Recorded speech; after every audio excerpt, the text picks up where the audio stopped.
And I'm sure this will be of great interest because Bangalore for long had been considered the jewel of not just Karnataka, as I said in the morning, but of India. And there is, of course, a lot of glitz, there's glass, wherever you travel now, compared to the time that I lived in Bangalore 25, 30 years back, you can see the change. But behind that, there is a dark underbelly. And we all know that. Even as you see the signs of great prosperity, great energy, great enthusiasm, like every major city that has grown beyond its capacity, we can see the woes and the ills of the people. Whether it is deforestation, all the parks, all the lakes that we've seen steadily dwindled. A lot of people who lived here earlier looked at the various tanks. Kantirwa Stadium was a tank when I was young. If you looked across any of the earlier places, even the bus stand was a tank when I was small. All that has gone, and you've seen water issues coming up in Bangalore like you've never seen before, both sometimes too much, as we saw a couple of years ago, and sometimes so little that we have to struggle to get water itself. Then if you take a look at air pollution, I live in Delhi, which I thought was the worst city that you can ever live in. But when I come here, people are checking their AQI levels. I mean, we never did that in the past. We talked of the Bangalore blue. Every time you came to Bangalore and you looked up at the sky and you said, wow, this is the place to be in. Now, I don't know, you all live here, whether that blue still is a myth or the reality on some days. Today was a beautiful day, so I can't complain. We saw urban planning and the lack of it, let's put it that way. Everything coming higgledy-piggledy.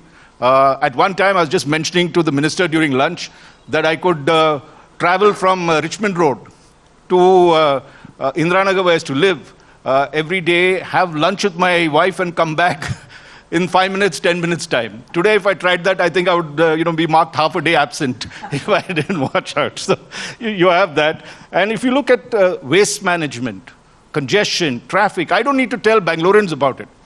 They are aware of this problem. So fortunately, if we had the Deputy Chief Minister, Mr. Siddaramaiah, talk this morning. Sorry, I'm so sorry. Shiv Kumar, my apology. Mr. Shiv Kumar was there.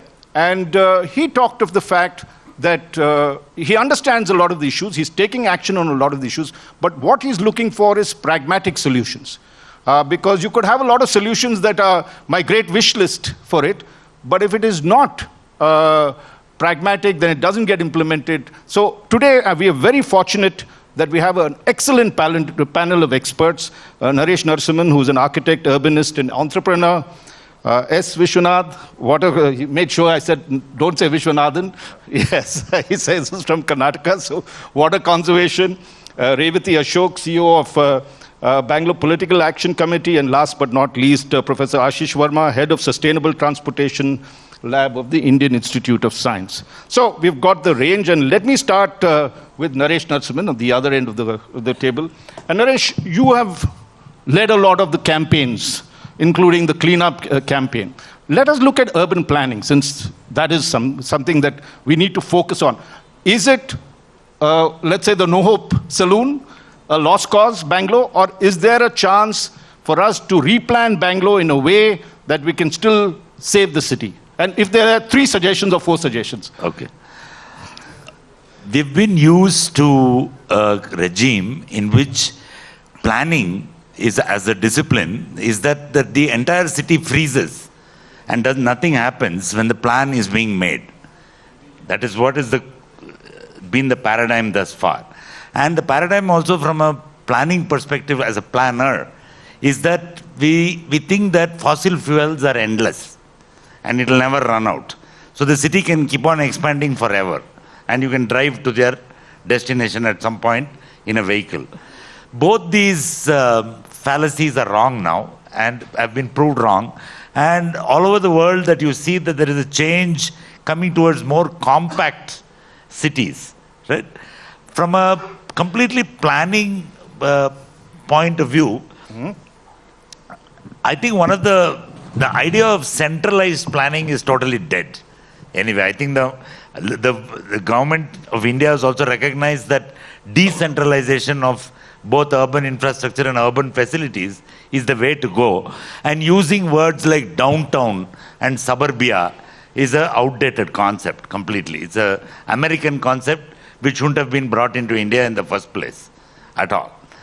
What needs to be done today is to come up with a new planning paradigm. Bangalore, for instance, does not, technically it has a master plan by ordinance, but the master plan for the city expired in the year 2015. Gosh. There is no master plan for Bangalore as of now. So what is happening is that multiple agencies, as the Honorable DCM pointed out today this morning, there's a bunch of ideas coming from a bunch of different departments. Bangalore also has this problem that the BBMP, which controls the city, actually controls very little. I mean, some of the commissioners may be here in the audience, but they don't control the water that you drink. They don't control the sewage that you let out. They don't control the electricity that you get. And they don't even have any clue about broadband, because even that is running illegally on the treetops everywhere. Right? So the only thing they do is supposed to be making roads, in which there is another agency called the Bangalore Traffic Police, which has also a huge say. So really speaking, if you look at the Congress manifesto, and the Honorable Minister is here, and I would like to acknowledge that if you look at the second line of your manifesto, and I have pointed this out to the others in government also, it says that the Congress party will establish a chief commissioner of Bangalore, and all the parastatals will report to him or her, to that position. The water, the electricity, every single thing, whether it's BMTC, public transport, and that is part of your manifesto as point number 2. And I want to know why it has not been, unless you do this, each agency is doing whatever they want in silos, in data formats that are incompatible with each other, and there is no central clearance database for the entire city, including, for instance, say that even the green, there are disheartening stories coming out. I don't know how much of it is true, or it has to be checked. Maybe Vishwanath can clarify that right now an IISc report has established that there's only 3% of Bangalore which is green, compared to 30% less than 20 years ago. The fall is steep. I don't think it's 3%. It looks a lot more than 3%. I think it's closer to about 10%. But what maybe an environment ministry can do, since there is such a wide variety of parastatals operating, is make a commitment that you will increase Bangalore's green cover. It can be done in 10 years. Jakarta started this program 8 years ago. They had the same problem as us, 10% green, less than 10% greenery. Their target is to put 30% of the city has to be green. Parks, trees, open spaces, whatever it is. And unless we make some commitment like this, the city is going to be unlivable. The Honorable Minister has also shown that recently I have read in the newspaper that long pending Hesarghatta grasslands issue has been put to rest. It is now a permanent grassland. And I saw an even more heartening article yesterday saying that you have taken away another 700 acres of enclosed land and added it to the grassland. I think it's a commendable thing. I think it needs a round of applause. Yes, let's give the first time I have seen an environmental action which is for the environment, and there's been a fractious issue. I would suggest that the same plan be extended to the entire city under the auspices of the Environment Department if nobody else is willing to do it.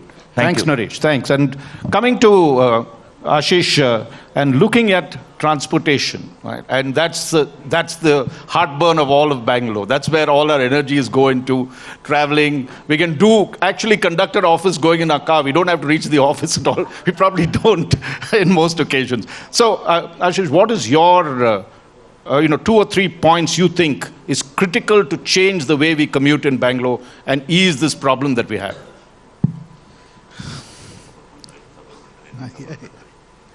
Yeah, thanks, Raj. If the city has to survive, if it has to be sustainable, if it has to be livable, that means everybody has a good quality of life. The more choice of people need to be nudged in a way that we have much more trips happening on MRTS. Now, when I say MRTS, it's both metro rail system and suburban rail system put together. Now, we recently in December released our research report on evaluating the prospect of Can you MRTs. just hold a little closer to your... Yeah. Sure, sure. So we recently, released a research report on, understanding the prospect of this whole MRTS network, how it is being phased out in the future. If it comes alive, say by 2041, we'll have 400 plus kilometer of metro plus urban rail system together. What is the prospect that it brings for the city? Our assessment was that this will bring at least 80% of all trips in the city happening on public transport, walking and cycling, out of which the share of public transport would be almost close to say 70%. And this will also, through our quality of life assessment that we did using an index that we have developed for the city, it will result in a very strong positive impact on quality of life overall for all citizens. This is where... Have you estimated the cost of doing that? Is there a cost component that you can tell us? Well, of course, if I tell it comparatively, it is nothing as compared to the tunnel road that we are constructing. Okay. Yeah. So that's a good point. Yeah. So so simple metrics to see is the output divided by the input. The output is the carrying capacity of the transport system in passengers per hour per direction, divided by the investment to create that infrastructure. So if you simply compare, for example, a tunnel road and a tunnel metro, a metro going in the tunnel, the difference is almost of 40 times in favor of metro. The capacity that metro system generates to carry passengers per hour per direction is almost 40 times for the same amount of investment. Excellent. So you're advocating, I would gather, that rather than do this, a lot of these projects, I think 15,000, 20,000 crores, from what I can see the numbers, that maybe you can still convert them into actually metro rail tunnels. If it is underground, it should be metro rail or any MRTS system, a urban rail system or a metro rail system. Because you have to see what capacity, we are interested in carrying maximum people and goods, not empty vehicles, not empty cabins. Right. That's not the focus of the transport system. Okay. So we have to see that holistically. Just one quick addition. Since we are the electrical vehicles city, virtually we have all the big manufacturers here. What is the role you see electric vehicles play in terms of curbing pollution and the viability of it coming into Bangalore? Yeah, so pollution, of course, that's a very clear cut understanding. Of course, as much as we push towards renewable and charge it for electric vehicles. Have you all done a blueprint? I wanted to know. Suppose you've studied the metro thing. Yeah. But so what I'll say is, when we think about electrification of mobility, we should also understand that when people travel in metro or Southern Rail, that's also part of electric mobility. Fair enough. But we forget that in the whole scheme of electrification of the mode. So one is we got to push people towards MRTS system, convert buses into electric, so that you gain maximum in terms of passengers carried on renewable or without emissions, and reduce, even if it is electric, reduce number of cars in the city. Great. We'll come. Naresh, can I add one line to what you said? Quick. An electric car is just another car without an engine. So it just adds congestion. And to your reply to answer, he didn't answer about your cost. A road with footpaths costs 5 crores a kilometer. A bus system costs about 10 crores a kilometer. A suburban train system costs about 100 crore a kilometer. A metro system costs about 500 crore a kilometer. And a tunnel will cost 1,500 crore a kilometer. Wow. Okay. That is the statistic. Very good point. That's why I keep asking what's the cost. But let's come to Revathy. And someone said something? No. Okay. Revathy, if you look at, and you say Bangalore Political Action Committee. So obviously you're looking for is the political action meaning the politicians that exist here, or is just a way you describe your organization? And if it is the political action, what do you want as political action to clean up Bangalore and save Bangalore? So, Mike. Yes, we are a political action committee, not just by name. We engage very deeply with all political leaders. In fact, a year ago, I was on a fireside chat with Deputy Chief Minister. He had made many commitments. at that time. It's out there in public domain. But I think we have many problems. I think the intent is good. I think let's talk about some good things that have happened. One is we have one of the most active citizenry who care about the city and who want to contribute their time voluntarily. Please speak into the mic.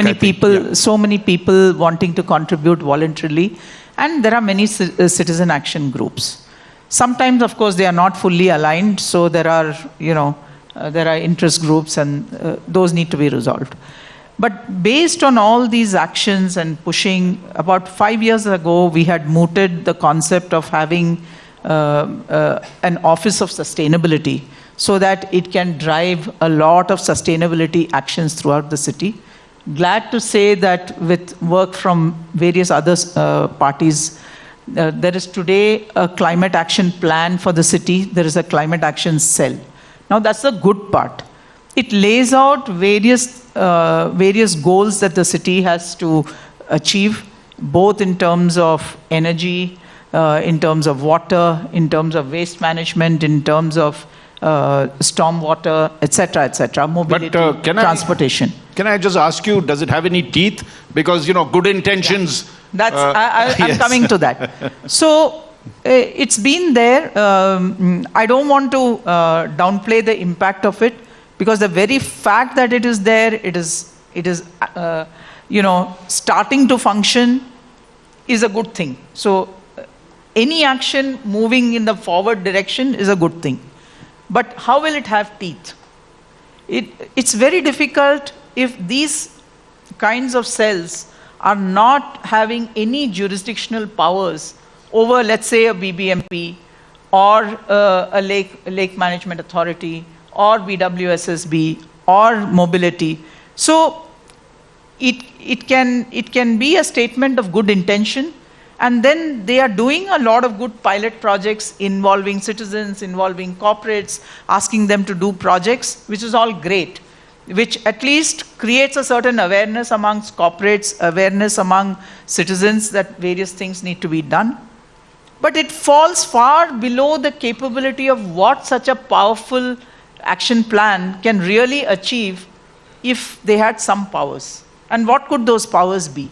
For example, we are very closely working on the Ejipura flyover, which a lot of people here know.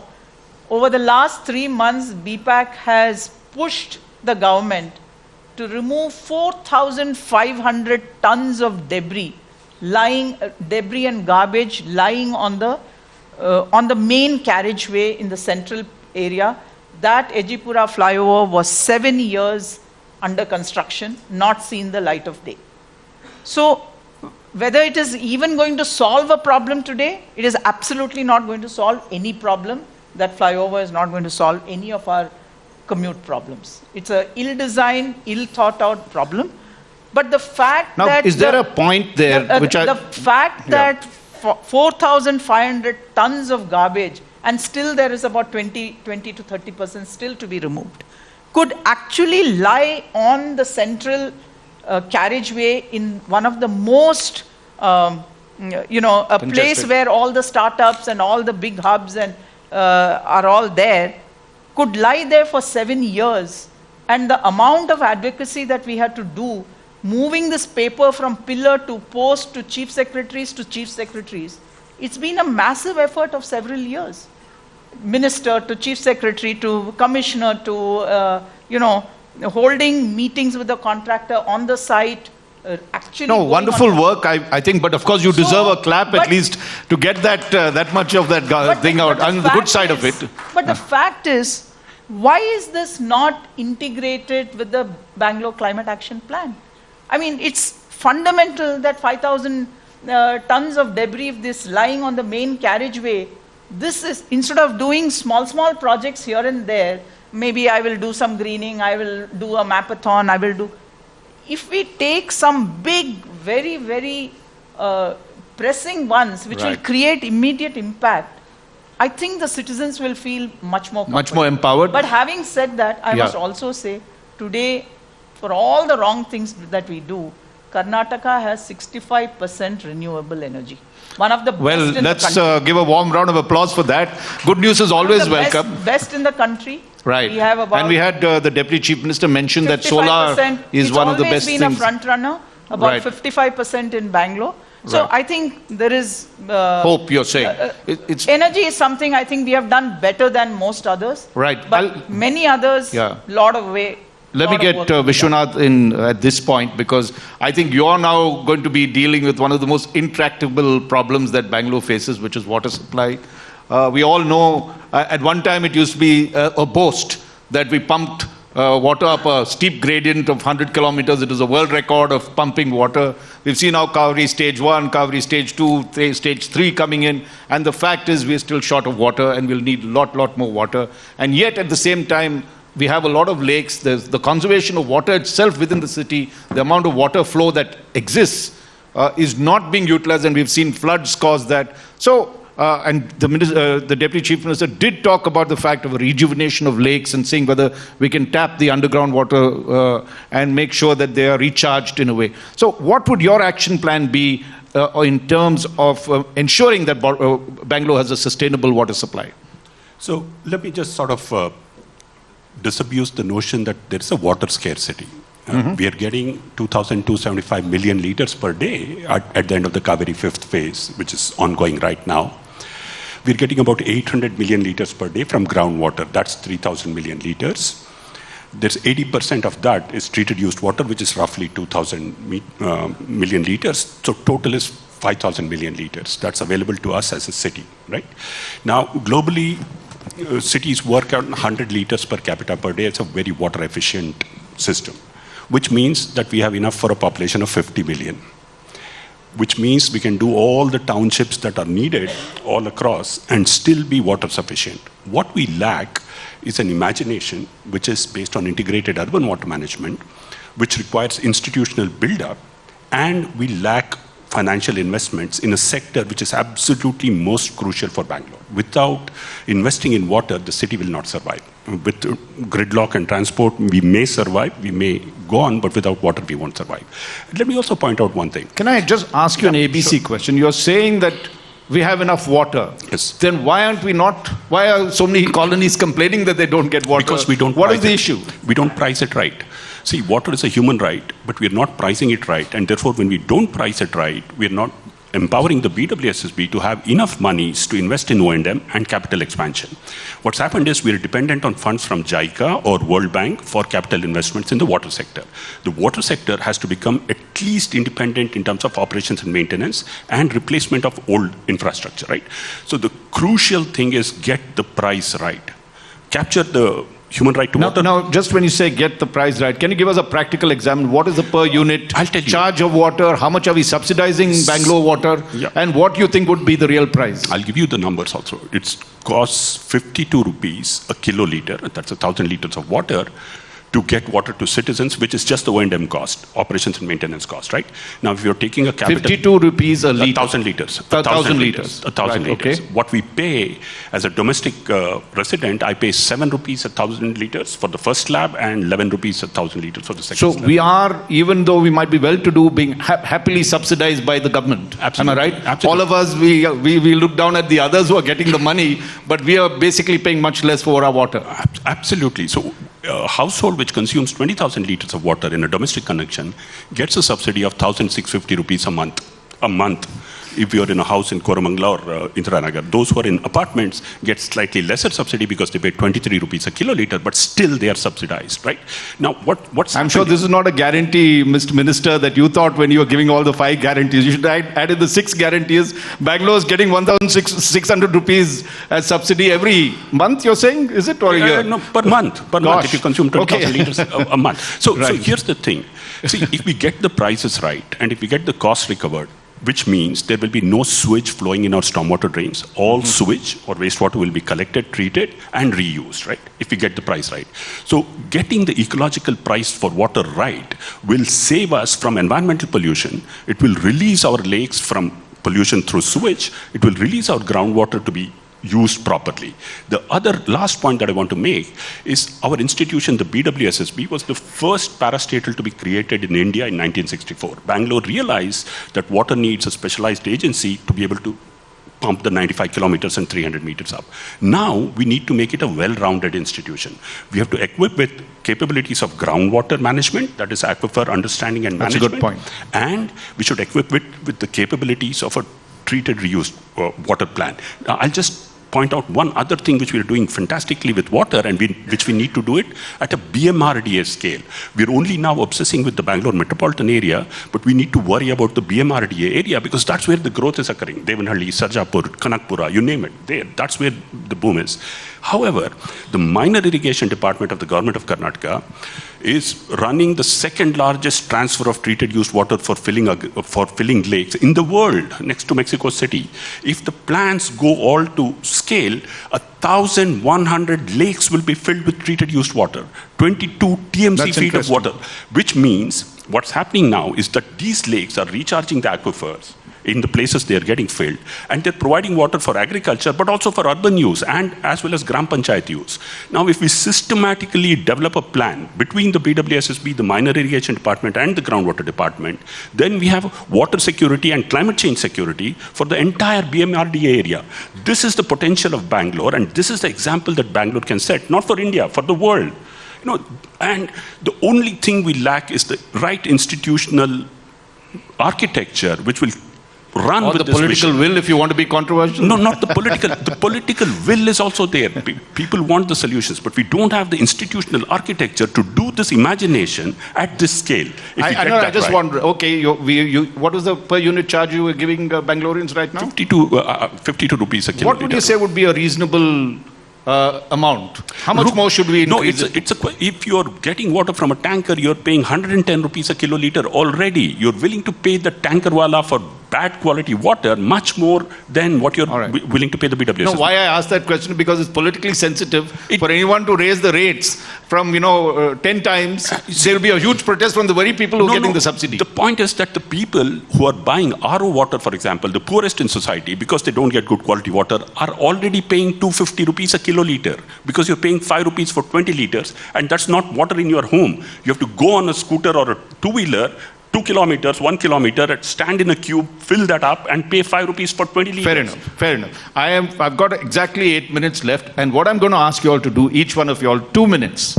okay, to come out with 3 or 4 things that you think, or 2 things if you want to do that you think needs change immediately and implementable, pragmatically starting with you, Naresh.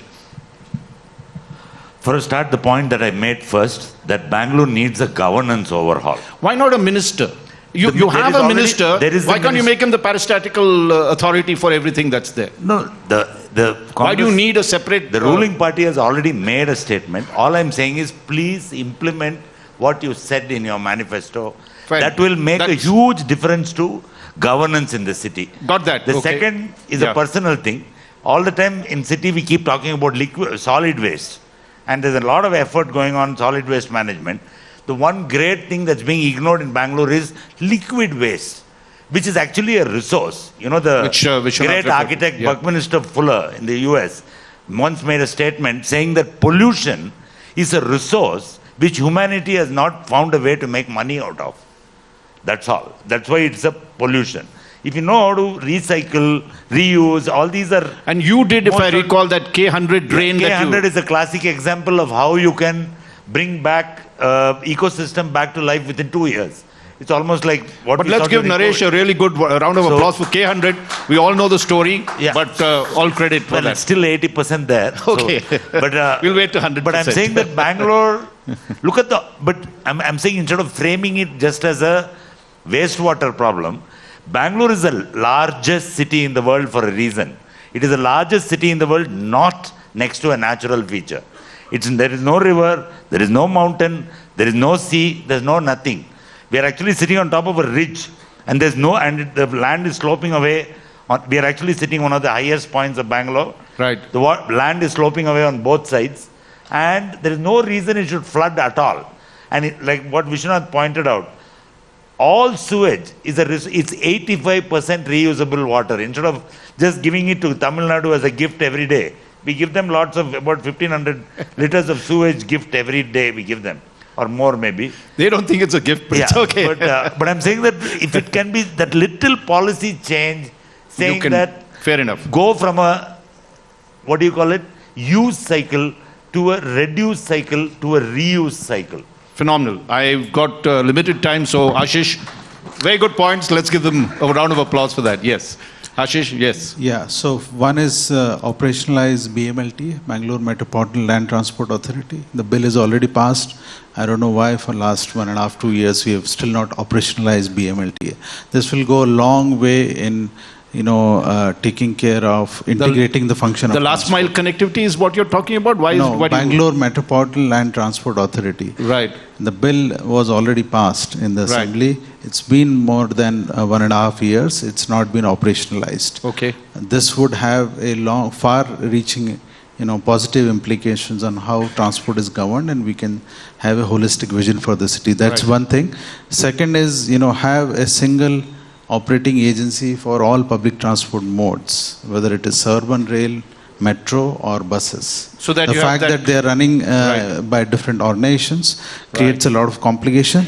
Last is a much better and good workmanship of road work by BBMP and uniformity in the geometry of the road works. Ashish, just a quick, I'll give you 5 seconds, but Naresh pointed out some very hard statistics, and you were pushing for the metro to come in, but he's saying that's the costliest of this thing. Is the costliest. Which is the tunnel is the okay. Tunnel road is the costless. So you agree with Naresh on the... So what I told was a normalized understanding that if you normalize the capacity per unit of investment, you get much higher returns by MRT system. So the bang for the buck is far more than that one. Fine. Revathy, 2 points. Yeah, I think a lot of work that has been is in progress. I think plans are there. The whole issue is we have very poor execution and we can't see it through. The important thing is the monitoring and evaluation, constant monitoring of whether the job as envisaged. There was a question about political will. I think to some extent there is some political will in at least 60-70% of the cases. At least the 60-70% of the cases, if we have strong implementation of high quality and monitoring of exactly what happens on a day-to-day basis so that the bills don't get passed unless the work is done to the quality and standards. I don't think it's difficult. If Bangalore Airport can produce something so fantastic wherever they make their investments, and if Metro can do it, I think BBMP can do it, BWSSB can do it. I think if the army can do it, we can do it. I think it is within our capability to do it, but I think we have to have proper processes and systems that will strictly monitor. And secondly, the government has to take this climate action plan and put clear goals that on energy, I will reach this sufficiency. On water, I will reach the state. Mobility, I will reach public mobility by so and so date.